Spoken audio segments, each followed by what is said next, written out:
my song of praise, for it was grace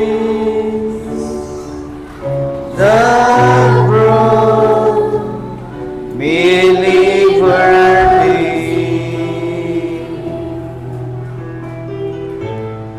I do not know just how He came to love me so. He looked beyond my fault and saw my needs.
Pwede na kayo maupo. Conspiracy ay yung nagkakaisa ka laban sa iyong kapatid. Parang ibig sabihin nagkakampi-kampi kayo para yung isa ay mapahamak. At kapag iyan ay ginawa sa mga mananampalataya, anumang planong masama ng nagkakaisang mga tao ay babaliktarin ng Diyos. Hindi papayag ang Diyos na ikaw ay mapahamak. Anumang planong masama ng ibang tao laban sa iyo ay mababaligtad. Ikaw ay mapapabuti. Sabihin mo sa iyong kalapit, ikaw, aking kapatid. Ikaw ay anak ng Diyos. At ikaw ay mapapabuti o para sa magandang kinabukasan. Ano ang plano ng Diyos? Ang sabi dito, it is God's supernatural power to reverse and overrule evil decisions. Ano bang desisyon? Masamang plano ng tao laban sa iyo, ito ay kanyang babaliktarin, reverse. Ito ang supernatural power of God. Alam naman nating lahat na God that we serve is a good God. He is supernatural God with supernatural power to overrule and reverse every wrong decision, evil decision na pinaplano ng kaaway laban sa iyo. Okay lang ba kayo dyan? Walang kuryente. Ako'y nagpapasalamat at kumpleto kayo. Malakas ang ulan kagabi, ay tayong lahat ay nandirito. Sa bilang 23:23, tunay na walang engkanto laban sa Jacob, ni panghuhula laban sa Israel. Ngayon sasabihin tungkol sa Jacob at sa Israel, anong ginawa ng Diyos. Meron ba naniniwala dito sa pangkukulam? Panggagaway? Maya-maya bigla sumakit ang tiyan, binalis, hinanap yung bumalis, nagpadura, at magaling na raw. Ang nakakatakot, ang gumagawa ng ganon, binabalikan hanggang sa ika-4 na sali ng lahi. Kaya aralin natin ang ating sambahayan kung ang ating mga magulang ay napaloob sa hidwang pananampalataya, sa mga pangkukulam, panggagaway.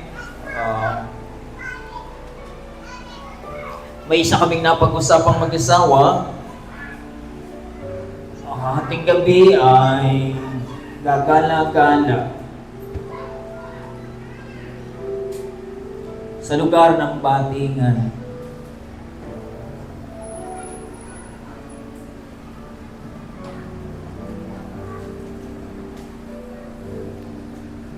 At nabanggit ko,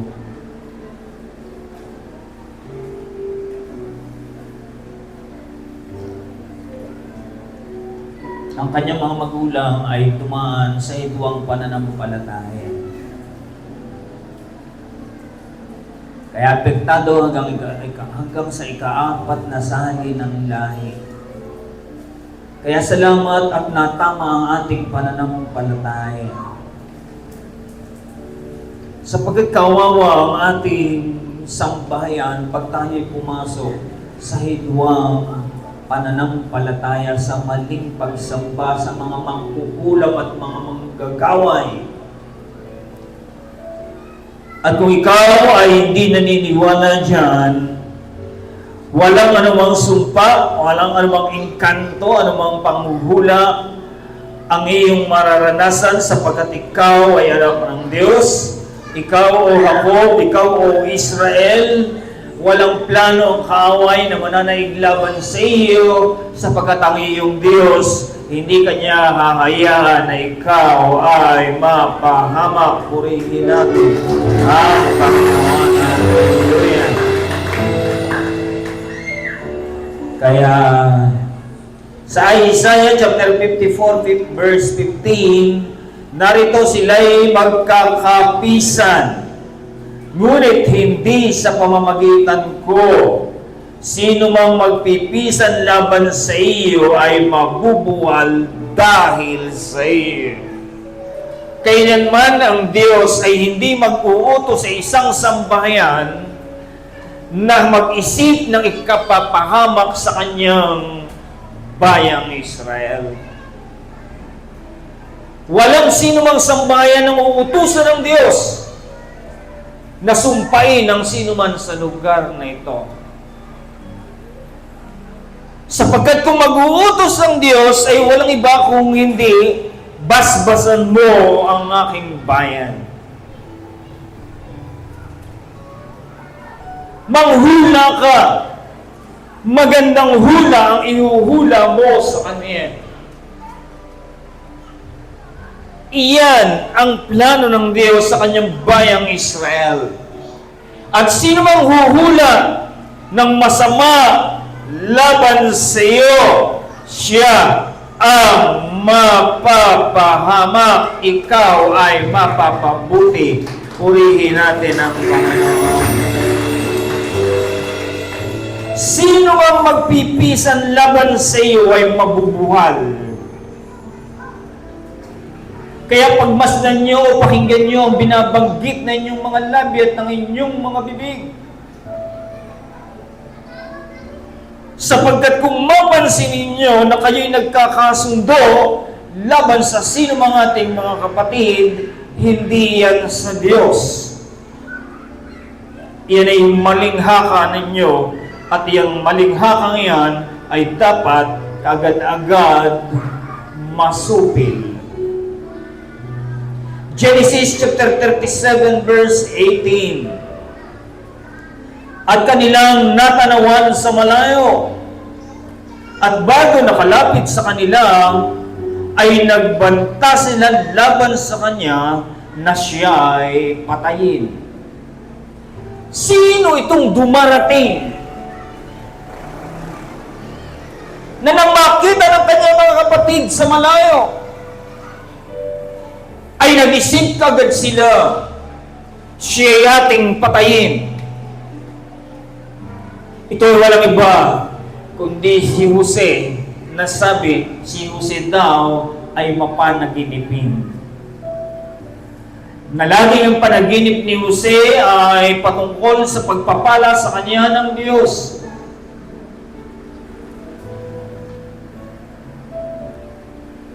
So, pinagplanuhan siya ng kanyang 10 kapatid upang siya'y kanilang patayin. At ang sabi, God will cancel their evil plan. God will cancel their evil plan to Joseph.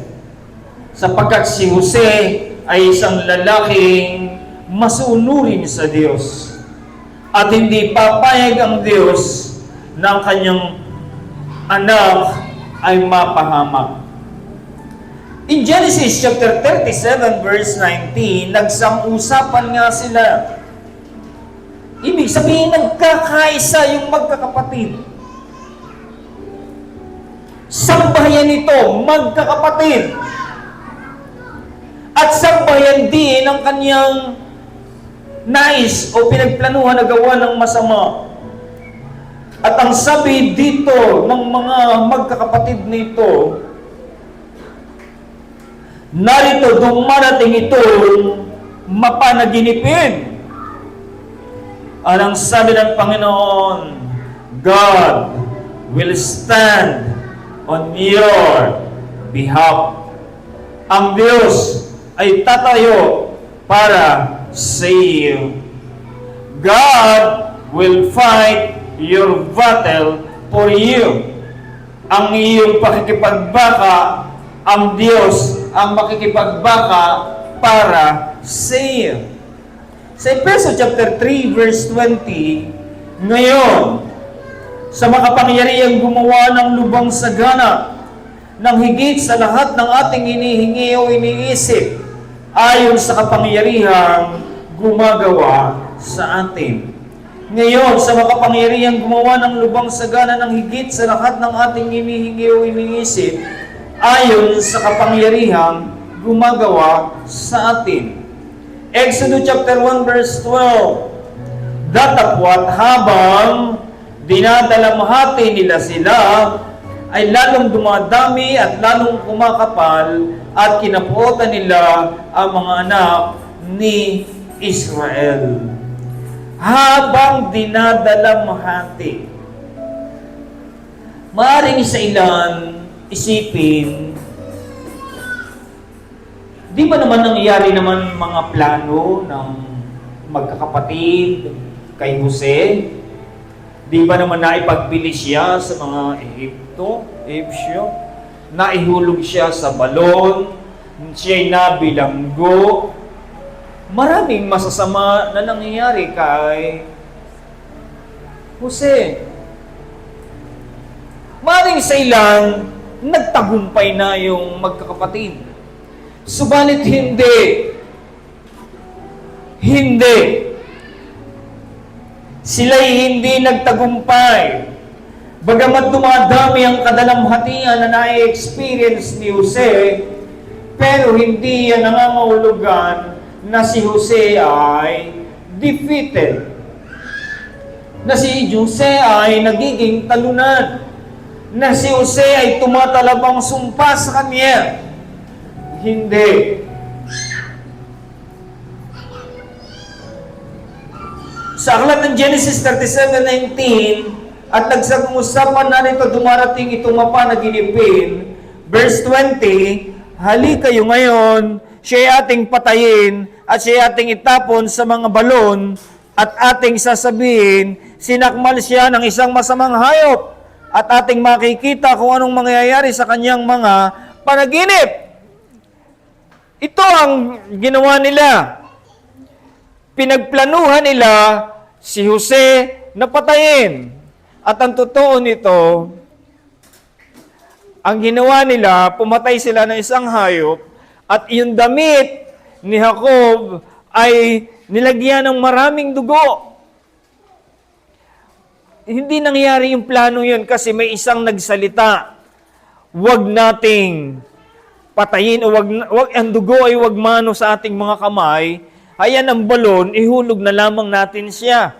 Pero sa totoo lang, plano talaga nila na patayin si Jose. Subalit may isang matalino siyang kapatid, umisip siya kung paano niya ililigtas ang kanyang kapatid. May natirang isang mabuti na nag-isip ng mabuti para sa kanyang kapatid. Kaya nangyari, niloko na lamang nila yung kanyang ama. At dinala sa kanyang ama, sapagkat hahanapin si Jose sa kanilang mga magkakapatid. Nasaan ang aking paboritong anak? Si Jose ay paboritong anak ng kanyang ama. Sino bang ama ni Jose? Si Jacob. Kaya, pagbalik ng magkakapatid, hinahanap ni Jacob ang kanyang anak na paborito. Kayo ba yung mga paborito na inyong mga magulang? Subalit, ang sinabi ng magkakapatid, si Jose po ay napatay ng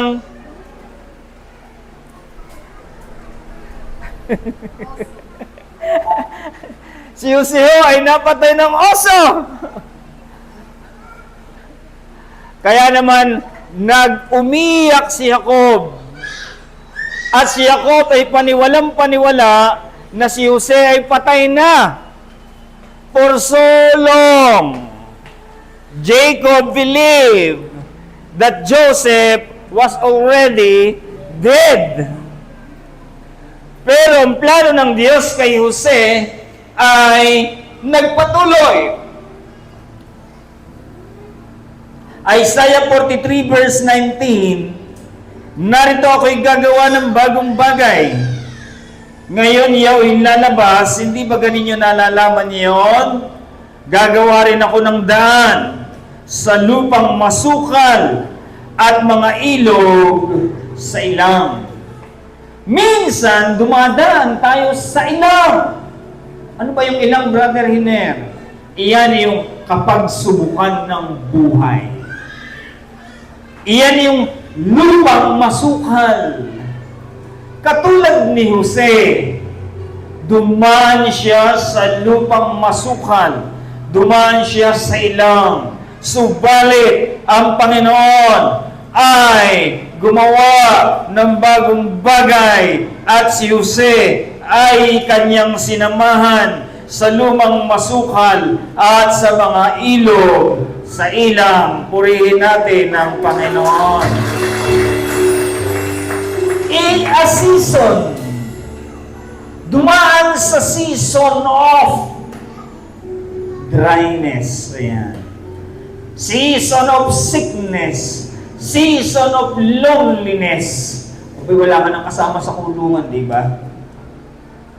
Wala ka nang kasama sa ang mga kaibigan mo ay humihiwalay na pag may problema ka na. Pag may problema ng tao, ang mga kaibigan ay nang-aalis ang isa-isa.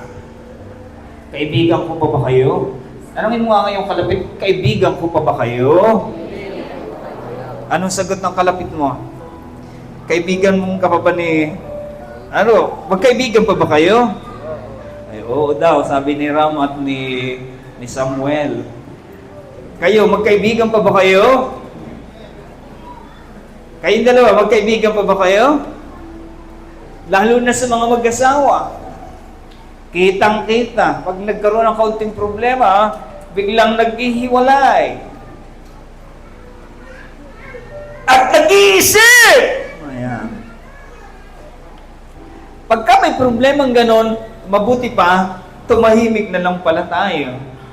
Kasi pagka pala tayo magdadaldal pa, ang susunod na inyong sasalitain ay hindi na pagpapala, kundi sumpa. Kaya mas mabuti pala, itahimik na natin ang ating mga bibig sa panahon na tayo ay may nakausapan.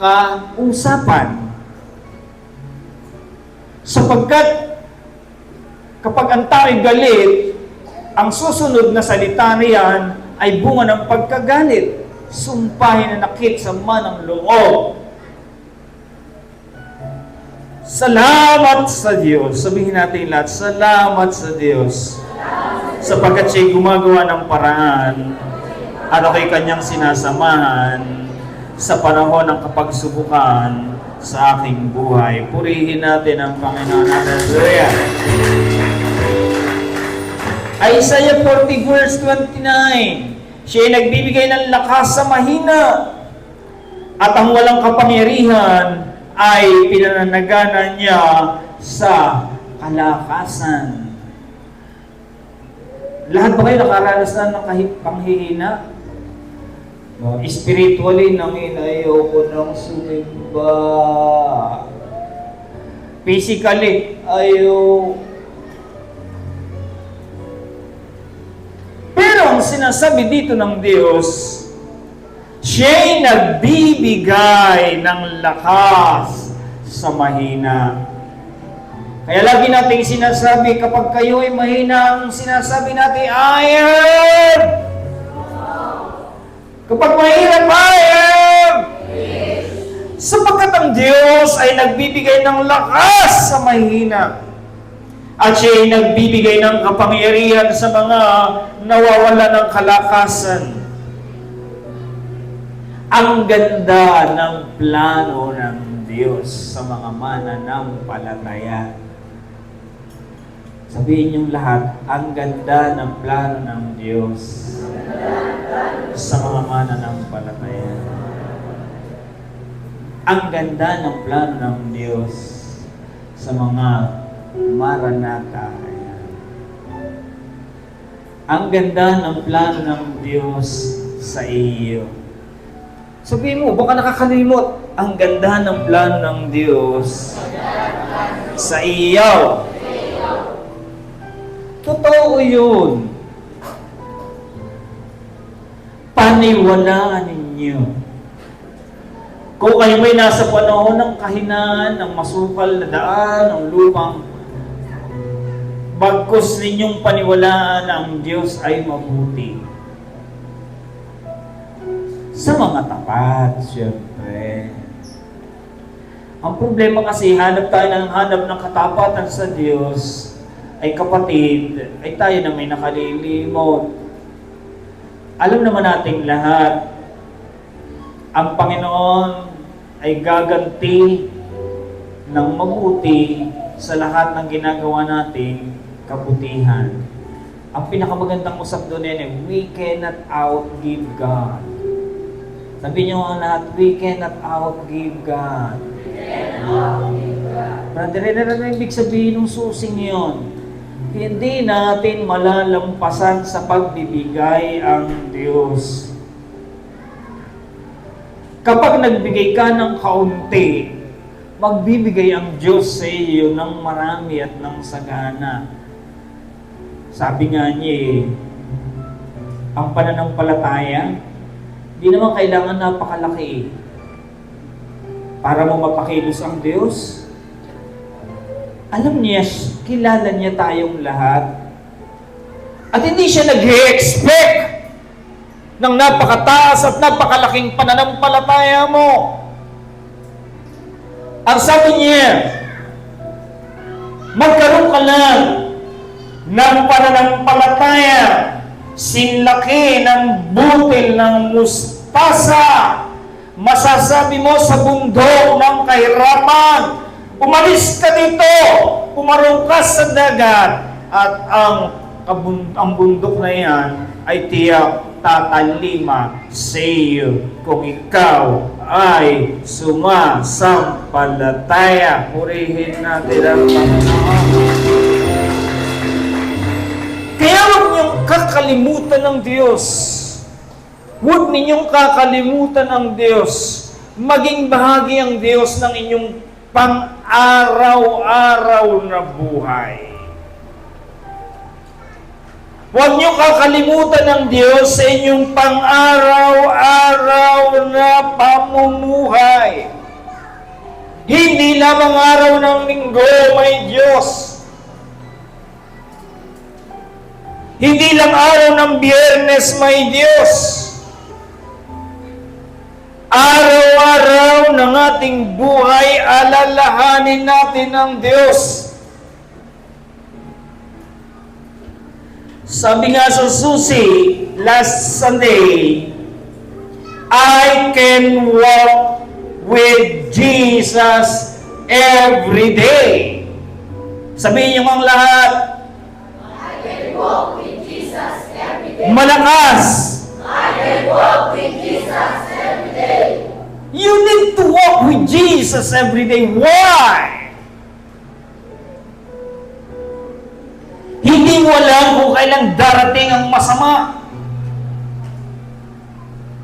Hindi naman sasabihin na magnanakaw, ako'y magnanakaw bukas. Hindi naman sasabihin ni kamatayan, kukunin kita bukas.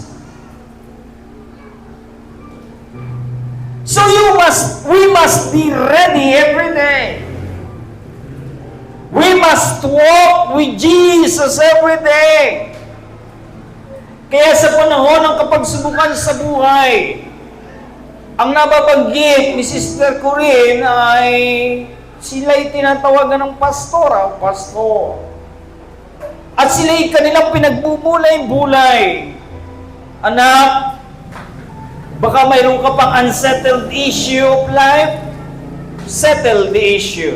And God will settle your issue. Purihin natin ang Panginoon. Baka mayroon ka pang hindi pinatatawad, iyo siyang patawarin. Kung maroon ka sa pastor at ikaw ay magpadalangin, at iyan ang ginawa ni Manuel nung sila hindi magkaanak, alam namin yan. At siya pumaroon kay Pastor Boy, at sila nagpadalangin kay Pastor Boy, at ang sabi ng Brother Boy sa kay Manuel at kay Empress, back to your pastor. Kaya siya nagpunta rito, at dito ay binasbasan ng mag-asawa para silang ikinasal na muli. Bumalik ka sa iyong pastor at pabasbas ka sa kanila. At si Manuel at si Empress ay binasbasan nung araw din yun ng Sunday. At totoo naman, ang Diyos ay hindi liko. At a year after, si Manuel at si Empress ay nagkaroon ng isang guwapong anak. Miracle baby from the Lord. Purihin natin ang Panginoon. Hallelujah! Siya'y nagbibigay ng lakas sa mahihina. At ang walang kapangyarihan ay pinananagana niya sa kalakasan. Ikaw ay lalakas. Awit 23 verse 5, Hiyong pinaghahandaan ako ng dulang sa harap ko, sa harapan ng aking mga kaaway. Hiyong pinahira ng aking ulo ng langis, ang aking saro ay inaapawan. Ano ba yung dulang? Table. God is preparing a table for you. At sa table na yan, hahatulan ka ng Diyos.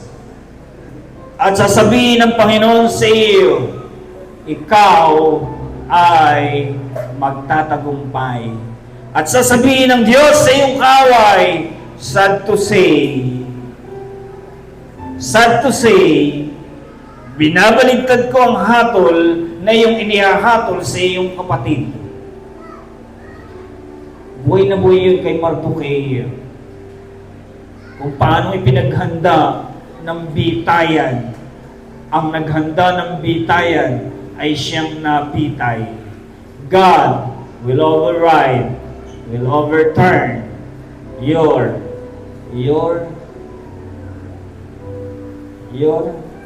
decision. Amen? Ecclesiastes chapter 3 verse 8, panahon ng pakibasa.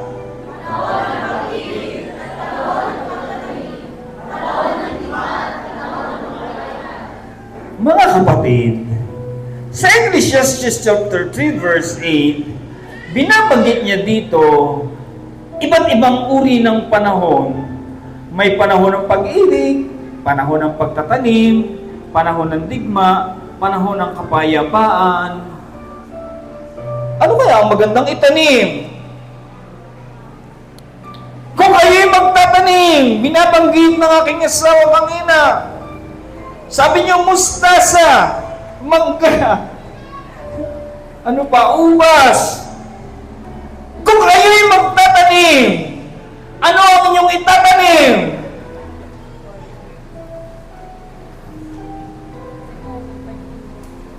Lakas mo. Pag-ibig daw. Alam niyo na ngayon kung ano yung inyong itatanim. Ano? Spiritually, ang binabanggit niyan ay kayo'y magtanim ng pag-ibig. Magtanim ng pagmamahal. Magtanim ng pagpapatawad. Lahat ng magagandang itanim, siyang inyong itanim. Magtanim kayo ng kapayapaan. Huwag magsiwalat ng chismis. Huwag magtanim ng kasamaan sa kapatid. Huwag magchismis na si ano at si ano ay nagsabulutan. Ay, mga marites talaga. Aba. Panahon ng pag-ibig! Panahon ng pagtatanim at kayo'y magtanim ng magagandang bagay na magandang itanim. Magtanim ka ng pera, ani ka ng alin? Natural. Magtanim ka ng pera, ani ka ng pera. Naniniwala ka doon, Ram? Amen. Si Ram na may sobre. Kahit mga bata yan, pinakikita nila na sila nagtatanim. Tama yan. Magtanim kayo. Natawa nga ako kahapon eh. Sabi ko sa aking asawa, sis, sino magbabayad? Sabi ng misis ko, sino magbabayad sa bangka? Ang dami kasi nila. Sino magbabayad sa bangka? Hindi makalukot sa bulsa. Pag kami lang dalawa, dumudukot yan. Ay, isang katerba tayo. 956. Ayan. Ang sarap maghasik ng pera. Aani ka ng pera. Purihin natin ang Panginoon. Hallelujah. Lahat ba talaga naniniwala doon? Ayaw ko kasi umalis doon. Maganda kasi yun eh. Hindi dahil mukha tayong pera, kailangan natin ang pera. At hindi pera ang kasalanan sa daigdig na ito. Kung hindi, pagmamahal sa pera. Iyan ang ugat ng kasalanan. Ang pera hindi ugat ng kasalanan. Ang pera ay mabuti. Ang masama at ang ugat ng kasalanan ay ang pag-ibig sa salapi o pag-ibig sa pera. Pakawalan ninyo ang pera. Sigurado ako, pagpapalain kayo ng Panginoon. Ay wala, pagka yung yakap-yakap yung pera, tayong pakawalan kahit yung ikasampung bahagi, ay we cannot expect na kayo ay magsisipag-ani. Kung gusto niyo na kayo ay magsipag-ani, matuto kayong maghasik, magtanim ng pag-ibig at ng mabubuting bagay sa ating Diyos na pinaglilingkuran. Purihin natin ang Panginoon. Sa verse 4, at siya'y sumagot at nagsalita sa mga iyon na nakatayo sa harap niya na nagsabi, hubarin ninyo ang inyong maruming suot sa kanya at sa kanya'y kanyang sinabi narito, aking pinaram ang iyong kasamaan at aking susuotan ka ng mainam na kasuotan. Wow! Tinangan niyo ang kasuotan ng inyong mga kalapit. Mainam ba? Hindi naman lahat mainam, ano? Pero sabi dito, kung ang iyong kasuotan pa sa ngayon ay hindi pa gaanong mainam, ipaghahanda ka ng Panginoon ng mainam na kasuotan. Panlabas at panloob. Ano? Nagtatawanan ako ng misis ko. Kasi sabi nung isang ini-interview, what is your plan? Ang sagot ng ini-interview, ano nga ba plan niya, Sister Corinne? Become a better. I want to become a better of myself. I want to become better of myself. Para naman pang Miss Universe yung sagot ng isang player. Ano bang plano ninyo? Bakit ba kayo nandirito? Anong plano ninyo? Higit ang plano ng Diyos sa inyong plano. Siyempre, gusto nyo mas maging better. Diba? Sabi ni Pastora, ang plano natin, bakit tayo narito to become better? Hindi raw bitter. Dalawa yun eh. Bitter, yun yung panay kasamaan. mapapait. Pero we are here to become better version of yourself. Ayan. Sa ngayon, yan ang mga itsura ninyo. Noon ang itsura ninyo, nandun kayo, labas ang uhog nyo. Hindi pa kayo marunong magsuklay. Ang mga buhok ninyo nagsamburay. Pero ngayon, yan ang better version ninyo. Tingnan nyo, tuwan-tuwa si May ba ito? Ang ganda na ni May ngayon. Marunong na. At habang kayo'y nagpapatuloy sa gawain ng Panginoon, patuloy kayong pagagandahin, papupugin ng inyong Diyos na makapangyarihan sa lahat. Purihin natin ang Panginoon. Kasi iyan ang plano ng Diyos. Susuotan ka niya ng magagandang kasuotan. Magandang mitra sa kanyang ulo. Susuotan siya ng magandang mitra sa kanyang ulo. Susuotan siya ng mga kasuotan. Ako, wala akong relo, hindi ako mahilig mag-relo. Sinusugat ako sa relo. Pero hindi naman masamang magsuot ng relo. Ay, huwag niyo akong gayahin. Minsan makikita ko may mga kapatid tayo, wow, mga gold ang kanilang suot. Hindi naman masama yun. Huwag niyo akong gagayahin kasi kumakati ako pagka nag-google. Sino may mga relo? Patingin nga. Pakitaas nga ang mga relo nyo. Ayan, si Sister Amy. Hindi masama yan. Iyan ay plano ng Diyos sa inyo. Susuutan ka ng mga pabango. May mga susi upang tayo ay magkamit ng lahat ng mga ito. May mga susi upang tayo ay magkamit ng lahat ng mga kasaganaan na ating binabanggit. Una, ito ay pinakamaganda sa lahat, humble yourself. Sabihin mo sa iyong kalapit, humble yourself. Humble yourself. Si Jose, alam niya kung sino siya. Pero kailanman si Jose ay hindi naging mataas. Siya'y nanatiling humble to the point na naihulog siya sa balon. Hindi niya pinagmumura ang kanyang mga kapatid.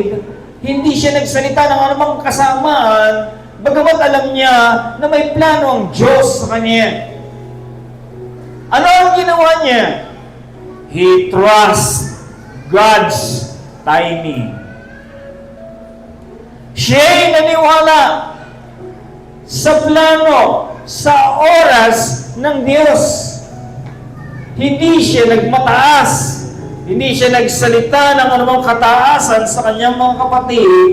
Mas pinili niya na siya ay manatiling mababa. Hindi eh. Pag hindi napansin ng kapatid, hindi na rin papansinin eh. Mababa ba yun?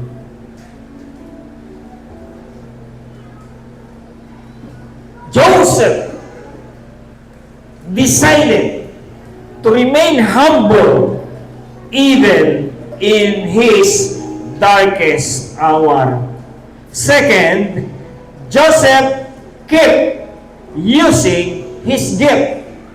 Si Jose ay patuloy na ginamit ang gift, ang kaloob ng Diyos sa kanya.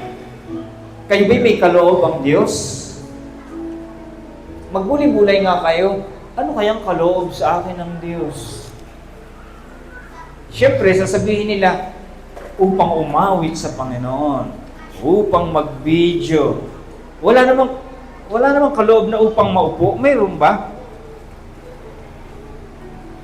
May kaloob ba ang Diyos na maupo lamang? May kaloob ang Diyos sa inyo Katulad ni Jose, si Jose binigyan ng Diyos ng karunungan upang mag-interpret ng mga panaginip. Mayroon namang ang kaloob, alam nila ang panahon. Mayroon namang ang kaloob ay to become a giver. Mapagbigay. Mayroong nanghuhula. Mayroong nagpapagaling ng sakit at karamdaman. Lahat ng mga yan, dapat patuloy nating gamitin. Mayroong mananalangin na pag idinalangin ng kapatid, agad gumagaling. Gamitin yung patuloy yan. Mayroon namang kaloob na paggagawa ng mga pagtatayo ng church.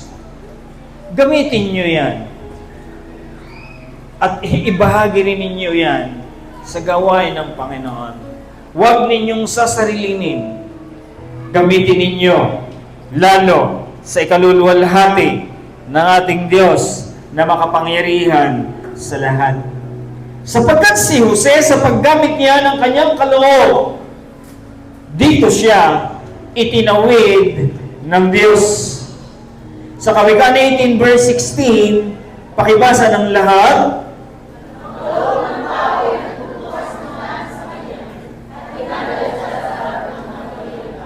Again.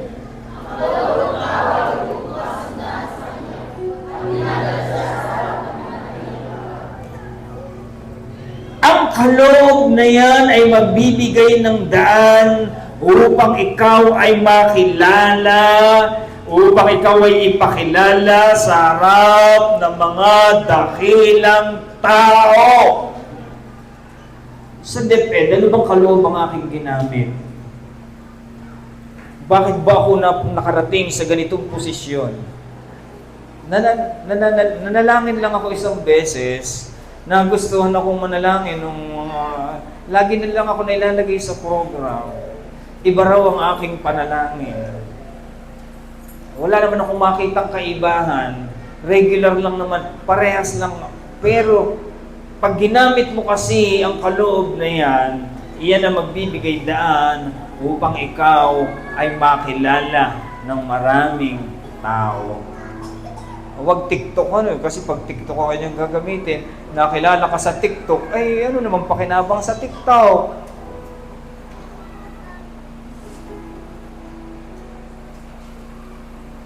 So hanapin ninyo, ano kaya ang aking kaloob? Meron kasing may kaloob na ang galing niyang maglapit ng mga kaluluwa sa Diyos. Pag nakakausap niya ang kapatiran, maya-maya lang, dala-dalanan niya sa simbahan. Hindi naman bulero ang gano'n, hindi naman bulero. Kaloob, may kaloob na parang madali nakakagaanan ka ng iyong kapwa. Basta, hanapin niyo ang inyong kaloob. Gamitin niyo ang inyong kaloob. Iyan ang naging isusi ni Jose. Ginamit niya ang kanyang kaloob at siya ay dinala ng Diyos sa harapan ng mga dakilang tao kay Haring Paraon. You are gifted so that you will not be humiliated. You are gifted to be celebrated, not to be tolerated. Bakit ka ba binibigyan ng Diyos ng kaloob? Para ikaw, kapatid, ay huwag mapahiya. Bakit ka binibigyan ng Diyos ng kaloob? Upang ikaw ay hindi mapasama, upang ikaw ay hindi mapariwara ang buhay. Binibigyan ka ng kaloob upang tayong lahat ay mag-celebrate sa kaloob na yan na ibinigay ng Diyos sa iyo at sa akin. Purihin natin ang minsan, sumampalataya ka lang. Gift of believing, gift of faith, nakarinig ka ng salita, nilakaran mo, isinagawa mo, nag-celebrate ang buong mundo dahil isinagawa mo ang gift na ito.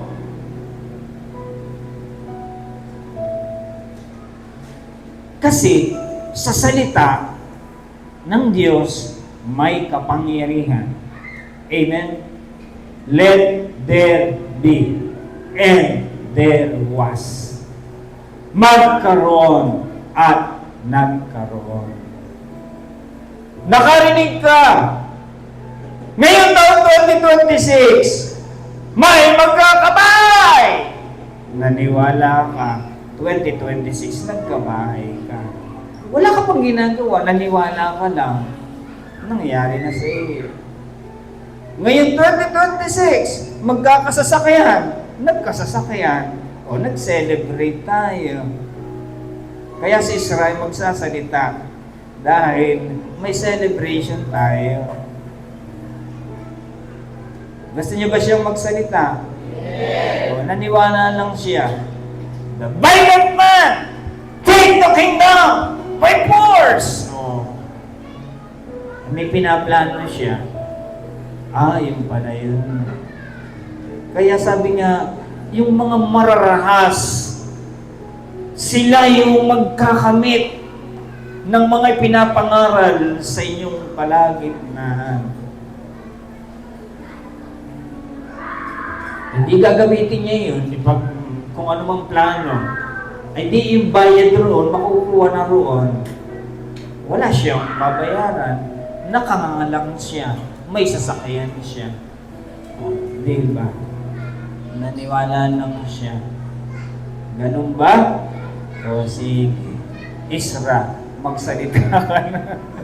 Halika rito, Isra. Tuwa siya sa iyo. Halika rito.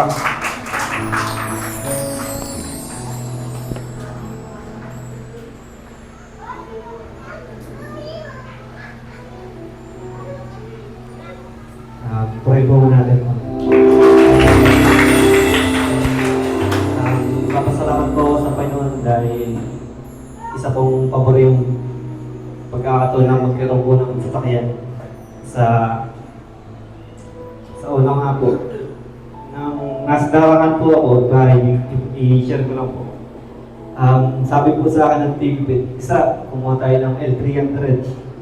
Subalit, nung po ay wala po akong nagsagot. At nakaraan po ang araw, meron pong binigay yung tao sa na ideya po, yung pong papalamosyoda ako.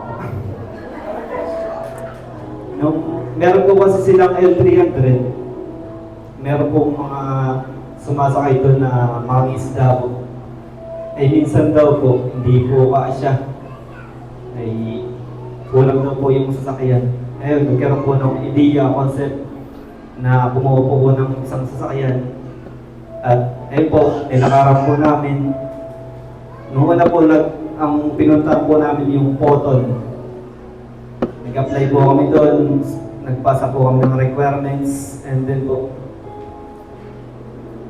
inantay ko po yung mga ilang buwan, wala pong update yung agent na nakausap po namin doon. And then po, nag-apply din po kami sa Mitsubishi,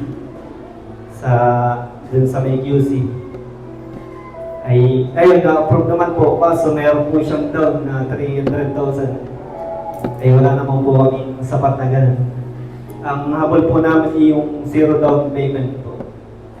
Sa Makaloy po, naghintay po kami ng ibang araw pa po. Tapos, yung Diyos po talaga yung nagbibigay ng tamang tao po. Meron pong agent na kami nakausap sa Hyundai Las Piñas. Bali yun po, nagpasa po kami ng requirements. At hindi ko na po inaasahan yun. Kasi nga po nung sa una kong in-applyan is na ano po kami, hindi kami nakakuha ng approval. And then, yun po talaga yung kung kalooban po ng Diyos ay bibigay po niya sa atin. Nangingi po ako ng sign nung kami nagbabiyahe po. May nakakita po ako na with God, all things are possible. Ayun po yung pinanghawakan ko.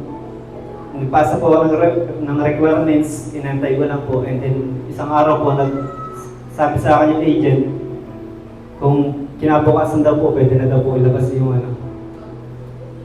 And then, yung po, may down din po ay na 200,000 na yun. Eh, ang nangyari po, kalooban nga po ng Diyos, bumaba po yung down, naging 20,000 po yung down namin. Kaya po, kurin po natin po. At nagpapasalamat po ako sa Panginoon dahil yung pong pabor at pribileyo na sa buhay bawat sa atin ay pinagdalog niya. Ma-share ko lang din po nung sa music ministry kasi po nung nagpapasimula pa lang, kumbaga yung nilalagay po ng Diyos sa akin eh, pagka may mga gamit na gagamitin po sa music ministry, makabahagi po ako. Kaya yung pong kada po magkakaroon po kami ng mga project, mga TSL, eh, kami po yung nagkakaisa. Kaya maraming salamat po sa Panginoon dahil nandun yung pagkakaisa sa buhay ng bawat isa. Purihin natin po. At yun nga, pagpapasalamat po sa mga leader po dahil sila po yung gumagabay sa buhay ng bawat isa sa atin. Nung nga pong Friday, nagnais po ako na pabasbasan yung sasakyan. Kasi nga po, nung isang beses na ibiyahe na po yun ay sa Malabon po na ibiyahe po isang beses. Kaya po hindi po ako makapayag na dapat po mabasbasan muna sa ating mga leader po. Kaya po nung Friday, pinangyari po ng Panginoon, nagkagalak ang buhay ng bawat isa. Kaya pray po natin ang Panginoon. Kaya po sa lahat nito, sa ating mga kapatid po, patuloy na tayo magkasignan po sa pananampalataya po at dahil sa mga pag-asig na doon yung pag-aani sa buhay ng bawat isa. Pray po ang Panginoon.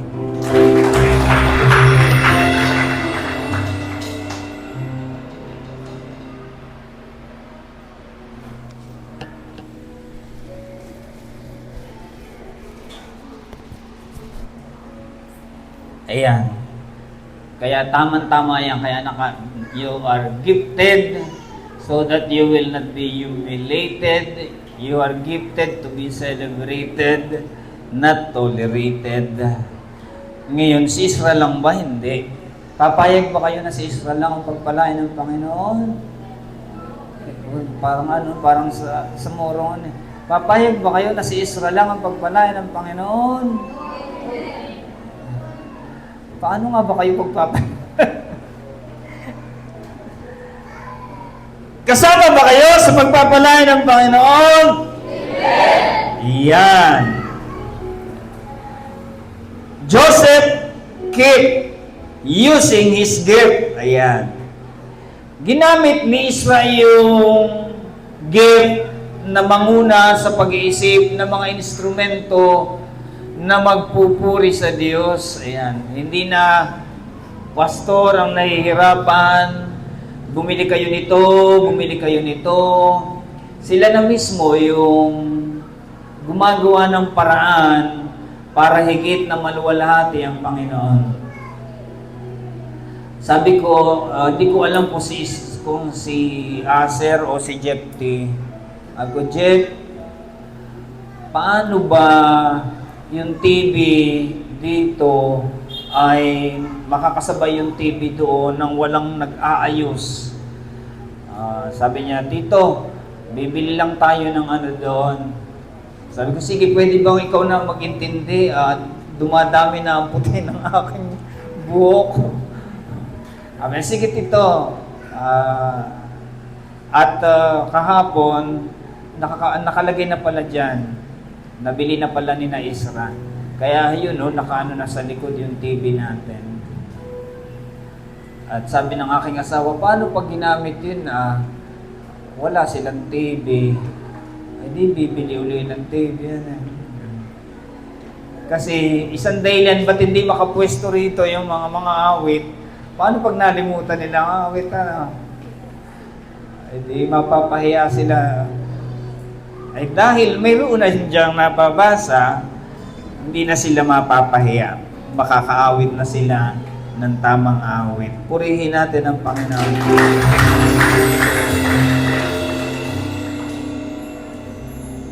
Keep using your gift.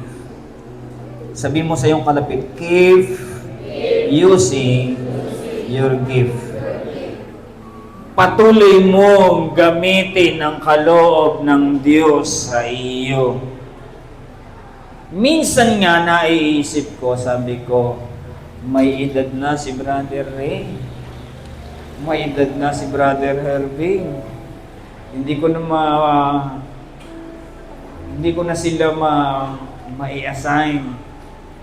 Pero salamat sa Diyos, si Brother Ray ay nagpunta uma-attend na ngayon ng Bible study. Hindi pa siya matanda. Pwede pa siya. Kaya ayan, naayos, nagamit kayo ng Diyos. At kayo ay, habang kayo'y malakas pa, tinakuha niyo yung mga braso, malalakas pa ba kayo? Ipakita nga niyo na kayo'y malakas pa. Ipakita niyo, kayo'y malakas pa. Si Morris laging gumaganyo yan. Malakas pa ba kayo? Keep using your gift. Keep using your gift. At mapikita kayo ng Diyos. At iyan ang magpapaluha sa Diyos upang kayo ay Kanyang pagpalain. Upang kayo ay Kanyang pasaganain. Mga magulang, alam niyo ba ang inyong ginagawa, ikabubuti ng inyong mga anak hanggang ika-4 na salin ng lahi ninyo? Alam niyo ba na inyong ginagawang paghasik ay hanggang sa ika-4 na salin ng lahi ninyo? Hindi lang natin alam ang impact sa ngayon ng inyong mga ginagawang paglilingkod.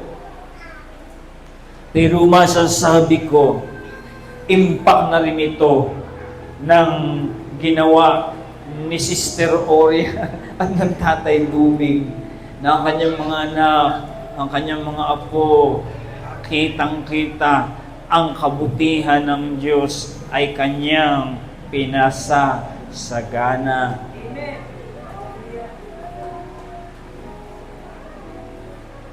Kitang-kita. Kaya kayo ay patuloy na paggamit sa Panginoon. Tingnan ninyo ngayon, si Isra na ay may sasakyan. Ayan. At hindi papayag ang Diyos na sambayan ng Kang Herbing ay hindi rin magkakasasakyan.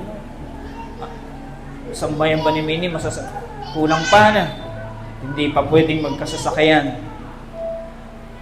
Sino pa ang pwedeng pagpalain ng Panginoon? Si Sister Maura, siyempre, may bahay na sa kabayanan. Hindi papayag ang Diyos na isa man sa kanila ay hindi magkakaroon ng sasakyan. Malalaman na lang natin sa kanilang mga anak kung sinong matalino. Ayan. Si Isra, lumalabas, matalino. Kaya nga lang may partner siyang binabanggit, Ayan, nasaan ang partner mo? Ayan. Iyan ngayon ang hamon sa iyo. Nagamit ang partner mo upang makamtan mo ang sasakyan. Isakay mo na siya papuntang Pangasinan. Ayan. Yun yung mga hamon. Sa sambayan ng Tsumiling, kaya na rin, kaya na rin. May bahay na sa kabayanan, sasakyan na lang ang kulang. Ayan. Ang mahalaga, katulad ng lagi niyong naririnig, kayong lahat ay kandidato upang makamtan ninyo ang mabubuting bagay. Purihin natin ang Panginoon. Anong susi? Humbleness, humility. Second, using your gift. Ikatlo, pero bago yun, sa Kawikaan chapter 18, verse 16, Ang kaloob ng tao ay nagbubukas ng daan sa kanya at dinadala siya sa harap ng mga dakilang tao. Bakit nabalik itong akin? Everybody shout, I'm gifted! I'm gifted! Again! I'm gifted! Ay siya. Alam niyo ba, gifted lang ang magtatamo ng mga pinag-uusapan natin mga biyaya at pagpapala. Kaya pag hindi niyo sasabihin, I'm gifted, sorry lang kayo. Again, sabihin niyo, I'm gifted! I'm gifted! I am loaded! I am loaded! Ano ba yung loaded? Kargada! Kargado! Punong-puno! Punong-puno! Punong-puno ng pagpapala! Kung kulang ka pa, patuloy ka pang magpuno.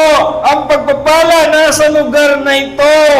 Pag nag-aral kayo ng kanyang salita, pag-uwi ninyo dyan sa daan, makakakita kayo ng maraming pagpapala. Bibit-bitin ninyo ang maraming pagpapala ngayon. Kahit sabihin may down payment na 200,000. Wala kang 200,000. Bibit-bitin mo pa rin.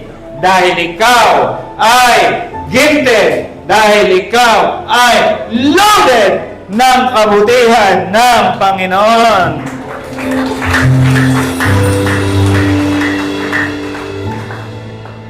Ay kung siya ay nanghimagon, kung siya ay tumigil, nang marinig niya na may 200,000 na down, kung siya ay huminto, wala siyang sasakyan.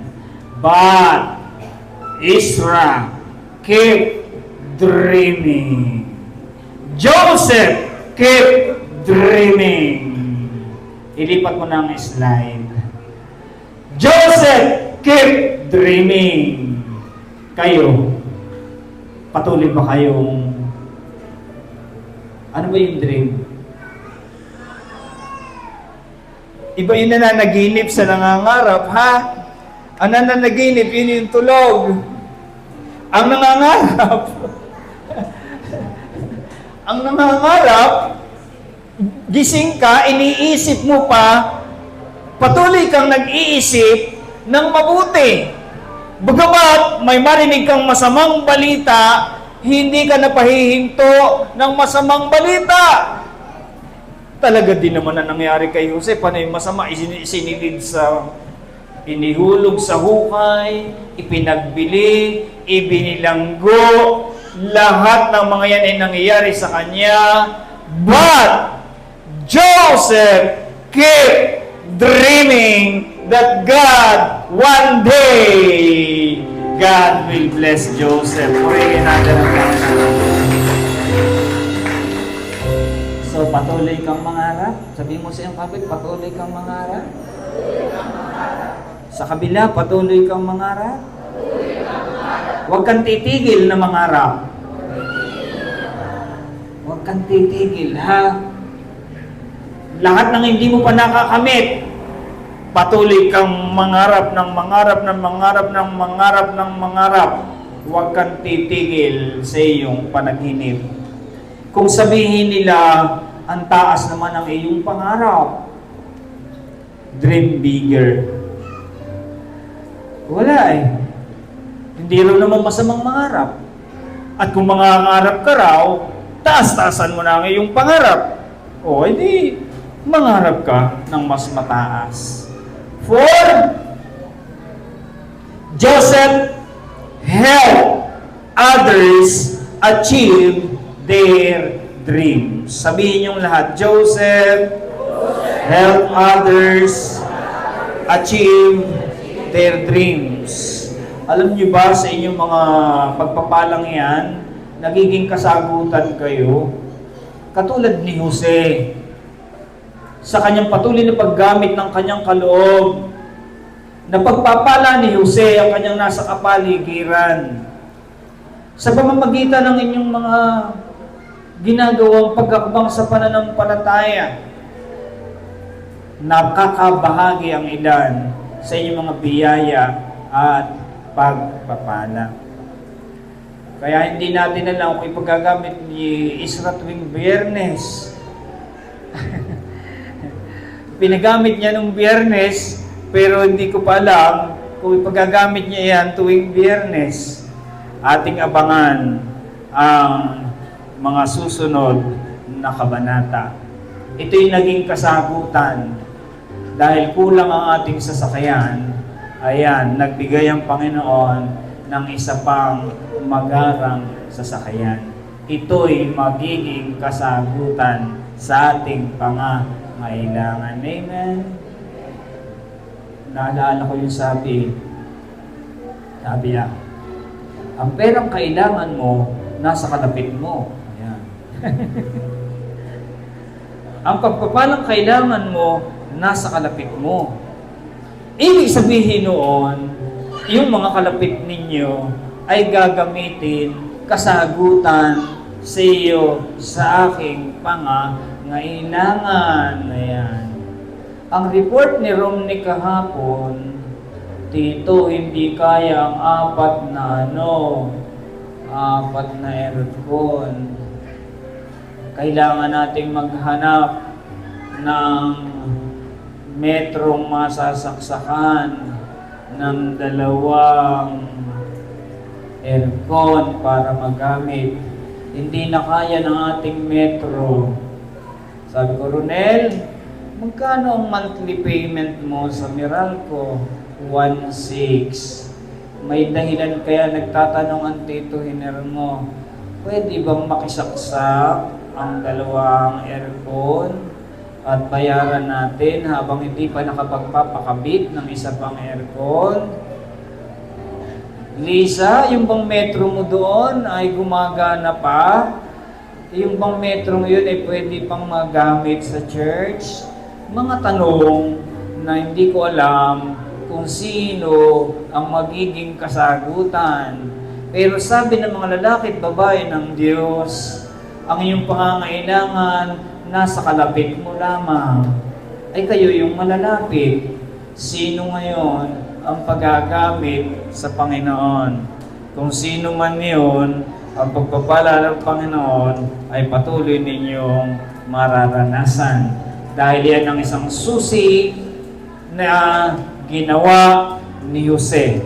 He helped others achieve their dreams. Purihin natin ang Panginoon. Ang Panginoon ay may mga pangarap sa atin. At tayong lahat ay Kanyang ginagamit upang matupad ang Kanyang mga pangarap. Pangarap ng Diyos na marating ang Pangasinan. At nasa inyong mga kamay ang pera upang ang mga lalaki, babae ng Diyos ay makarating sa Pangasinan. Kayo rin naman ay may paa. Pwede rin naman kayong humayo sa lugar ng Pangasinan.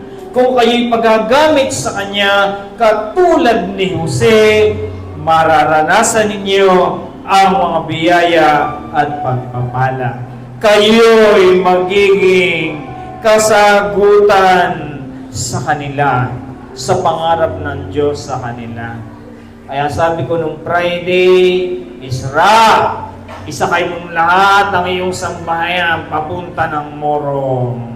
Sila muna ang dapat makatikim ng pagpapala ng Panginoon. Ayan. Nagtinignan ng sister ko rin ay yung unahan, si Lay ay nakasakay. Very good, Lay. Bahagi ka ng pagpapala ng Diyos. Ibig sabihin, wala pang sumakay sa unahan. Hindi pa nila mapil talaga. Wow, may sasakyan na pala ang aming isang bayan. At kung may papel na nga yan, magagamit na sana yan sa June 5, sa unang araw ng Krusada. Ayan. The violent man take the kingdom by force. Ibigay mo ang susi, gagamitin namin yan sa Friday. Kayo sumakay sa DBM. The violent man take the kingdom by force. Bigay mo ang susi sa akin at ako magpapatakbo niya sa Pangasinan. Kung natatakot ka, NIF ka na lang o kaya sa TBM. Kami ang gagamit ng iyong H100. Ngayon ko pa natakot? Nasa iyo na. Ibinigay na sa iyo ay maghabulan na tayo. Maghabulan na tayo. Dahil alam ko, ibinigay yan ng Diyos para sa June 5. Ngayon ka ba natakot? Ang sabi nga ng Panginoon, God gifted you not to humiliate you, but to celebrate the goodness of God. Baka po hindi pumayag ang partner ko, problema mo na yan. Si Tito naman, binigyan ako ng problema. Wala eh.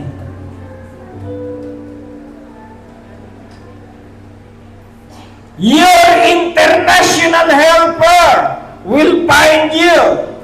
Your national helpers will find you. Your spiritual helpers, your financial helpers, your political helpers, your marital helpers, your strategic helpers will locate you in the name of Jesus.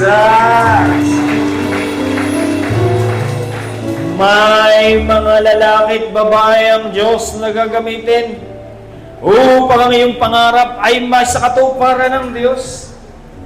Sabi niya, may ginamit na ahente. Tingnan ninyo yan.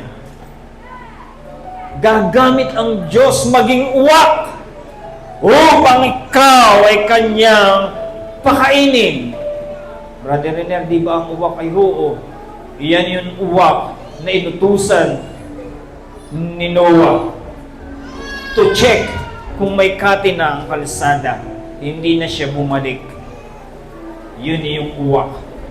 Kahit masamang tao, kahit gagamitin siya ng Panginoon upang ikaw ay mangyari ang iyong pangarap sa buhay.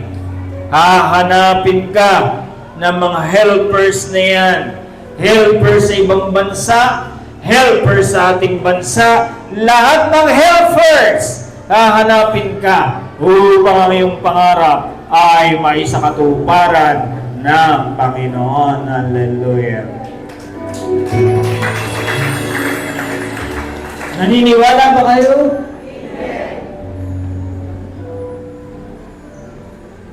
Minsan may problema tayo eh. Minsan, masalimot ang ating problema. Then magugulat ka na lang. Magpapadala ang Diyos na isang tao. Ma-realize mo, hindi pala naman napakabigat na problema ang aking dinadala. Simple lang naman pala. Salamat. May ginagamit ang Diyos upang ang iyong mga masasamang balita na iyong naririnig ay maging sa ikabubuti nating lahat. And number 5, na naging susi ni Jose ay yung si Jose ay madaling magpatawad. Sabihin natin lahat, Joseph forgave easily. Kung mayroon kang ganung pag-uugali, kandidato ka sa pagpapala ng Diyos. Mayroon kasi mga tao sa lumuhod ka sa aking harapan. Kahit ka pa lumuhod, hindi kita patatawarin. O yan, mga usap na ganan. Pero kapag ikaw ay madaling magpatawad, pag nagkamali yung partner, pag nagkamali yung kapatid, madali kang nagpapatawad. Iyan ang katangian ni Jose. Bakit ang Diyos ay mahal na mahal na mahal siya, na hindi pumapayag ang Diyos na si Jose ay manatili sa kanyang kalalagayan sa kulungan. Gumamit siya ng 2 nanaginip at nakulong yung 2 nanaginip na yon. Isang magtitimpla ng alak at isang magpapakain ng tinapay ng hari. Nanaginip, nakasama sa ospital, ipinaliwanag ni Jose ang panaginip. At ang sabi ni Jose, Pwede ba? Wag niyo akong kakalimutan pag nangyayari na ang aking pinaliwanag sa inyo. At nakalimutan noong kanyang, kalain nyo nakalimutan, nabalik yung magtitimpla ng alak ng hari.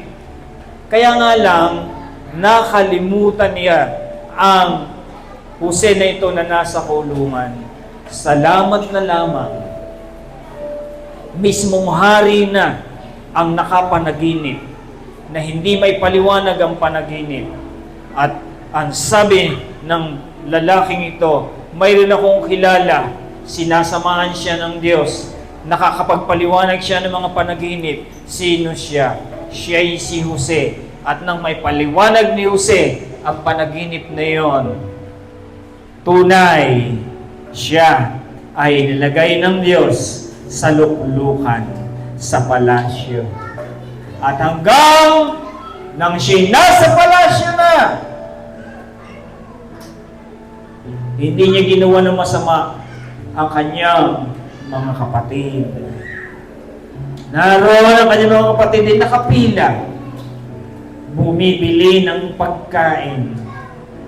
Naroon kanyang inintindi, kanyang inasikaso, at siya'y iyaw ng iyak nang makita niya si Benjamin na kanyang mahal na kapatid. Nirestore sila ng Diyos dahil si Jose ay madaling magpatawad. Purihin natin ang Mateo 25:35, basahin ang lahat.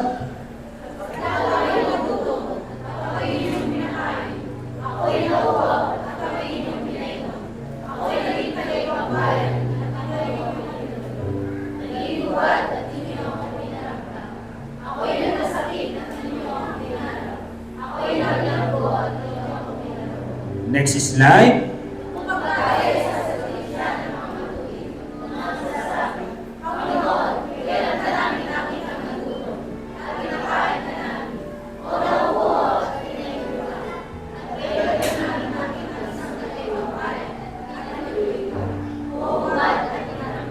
Next slide.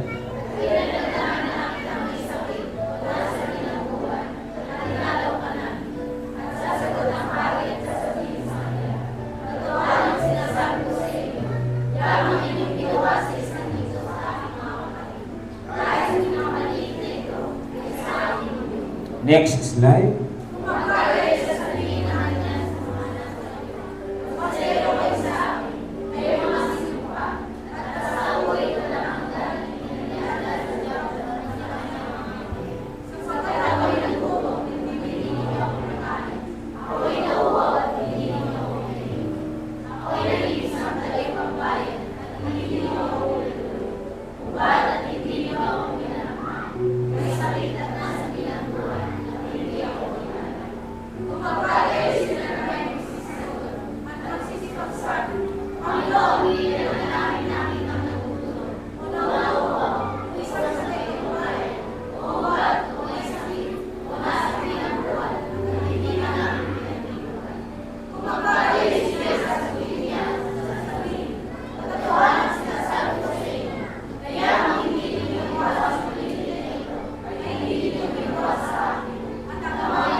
What does it mean? Your relationship with your brothers and sisters in Christ reflects your relationship with God. Ano ang ibig nitong sabihin? May kinalaman ang hatol ng Diyos sa relasyon ninyo sa inyong mga kapatiran. Iayos natin ang ating relasyon sa ating mga kapwa, kapatid o sa ating mga kapatiran. Sapagkat pag sila inyong pinainom, ang inyong pinainom ay ang Panginoon. Kapag sila inyong pinakain, ang inyong pinakakain ay ang Panginoon. Kapag sila inyong dinalaw sa bilangguan, ang dinadalaw ninyo ay ang Panginoon. Pag sila may sakit at sila iyong dinalaw, ang dinadalaw ninyo ay ang Panginoon. Kaya iayos natin ang ating pagkakapatiran. Tayo'y magmahalan, tayo'y magdalanginan, tayo'y mag-aabutan, sapagkat napakahalaga sa paningin ng Diyos ang relasyon mo sa iyong mga kapatid, ang relasyon mo sa iyong sambahayan, ang relasyon ninyo sa mga lalaki at babae ng Panginoon. Okay ba? Okay ba? Amen. Maasahan ba kayo ng inyong mga kapatid? Amen. Pag may lumapit ba sa inyo, inyong palalayasin? At sasabihin niyo, tamad ka. Ayan, magtiis ka. Hihiram-hiram ka ngayon. Pag may humihiram na ating kapatid, sila inyong pahiramin. Pag may nagsasabi na gano'n, sila inyong pagpalain. Sapagkat pag pinagpapala ninyo inyong mga kapatid, pinagpapala ninyo ay ang inyong Diyos at patuloy pa kayong pagpapalain ng Panginoon. Purihin natin. Kaya tayong lahat ay magtulungan. Alam niyo ba, ito ang hindi kayang gawin ng kaaway. Ang pagkaisahin ang church. Dalawang bagay yung pinakita dyan eh. Yung nagkakaisa laban sa kanyang kapatiran. Mali yun ha. Nagpaplano ng masama sa kapatid, mali yun. Ang sinasabi ng Panginoon sa ating lahat, magkaisa kayo para pagpalain ninyo ang ating mga kapatid. Pagpalain ninyo ang ating mga kapatiran. At kapag iyan ay ginawa ninyo sa mga munti kong anak, sabi ng Panginoon, ginawa ninyo yan sa akin. Amen? Kaya tayo'y magtutulungan, patuloy na magtutulungan, magkakaisa, patuloy na magkakaisa sa ikaluluwalhati ng Diyos nating pinaglilingkuran. Purihin natin ang Panginoon. Hallelujah! Sabihin natin lahat, ako'y makikipagkaisa sa gawain ng Panginoon. Ako'y makikipagkaisa sa naisin ng aking mga kapatid. Ako'y makikipagkaisa sa ikaluluwalhati ng kanyang pangalan. Sabihin natin lahat, Lord, teach me to forgive easily in the name of Jesus. Purihin natin ang Panginoon. Hallelujah. Tayo lahat ay tumayo, no other name but the name of Jesus is worthy of glory and worthy of honor and worthy of power and of praise.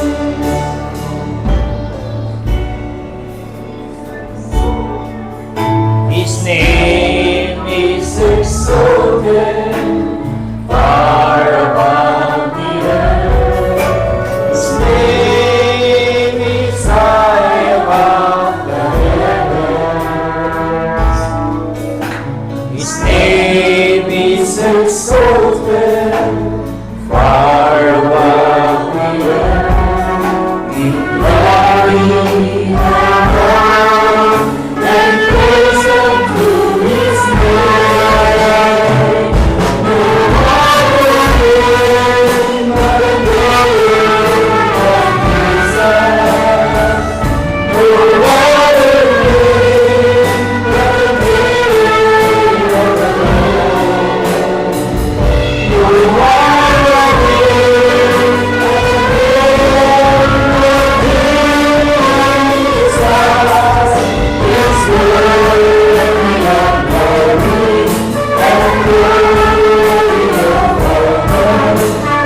natin ang pinakamabuting pagsamba.